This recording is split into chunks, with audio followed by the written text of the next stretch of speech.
மத்திய கிழக்கில் நிலவும் போர் சூழலால் பிரித்தானியாவில் எரிபொருள் மற்றும் உணவுப் பொருட்களின் விலை உயரும் அபாயம் ஏற்பட்டுள்ளது. இதனை எதிர்கொள்ள பிரித்தானிய பிரதமர் கீர் ஸ்டார்மர் 5 அம்ச திட்டம் ஒன்றை அறிவித்தார். இதன் மூலம் குறைந்த வருமானம் பெறும் குடும்பங்களுக்கு பல்வேறு நிதியுதவி கிடைக்க உள்ளன. இந்த ஏப்ரல் மாதம் முதல் நெருக்கடி மற்றும் மீட்சி எனும் புதிய திட்டம் அறிமுகப்படுத்தப்பட்டது. இதன் மூலம் தகுதியுள்ள குடும்பங்கள் மின்சார கட்டணம் மற்றும் வீட்டு உபயோகப் பொருட்களை வாங்க 300 பவுண்ட் வரை நேரடி பண உதவியை பெற்றுக்கொள்ள முடியும். இதற்காக அரசாங்கம் ஆண்டுக்கு 1 பில்லியன் பவுண்ட் ஒதுக்கியுள்ளது.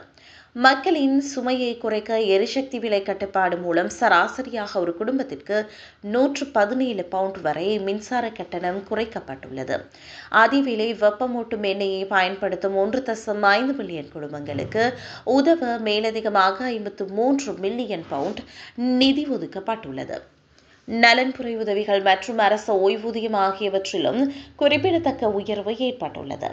யூனிவர்சல் கிரெடிட் பெறுபவர்களுக்கு 6.2% உயர்வு கிடைப்பதோடு அரச ஓய்வூதியம் வாரத்திற்கு 241.05 பவுண்டாக அதிகரிக்கப்பட்டுள்ளது. இது முதியவர்களுக்கு பெரும் ஆறுதலாக அமையும்.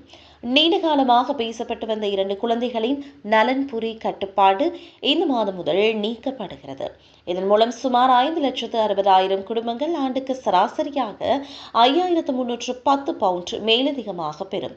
இந்த நடவடிக்கை 2029 ஆண்டிற்குள் 4,50,000 குழந்தைகளை வறுமையிலிருந்து மீட்கும் என்று எதிர்பார்க்கப்படுகிறது.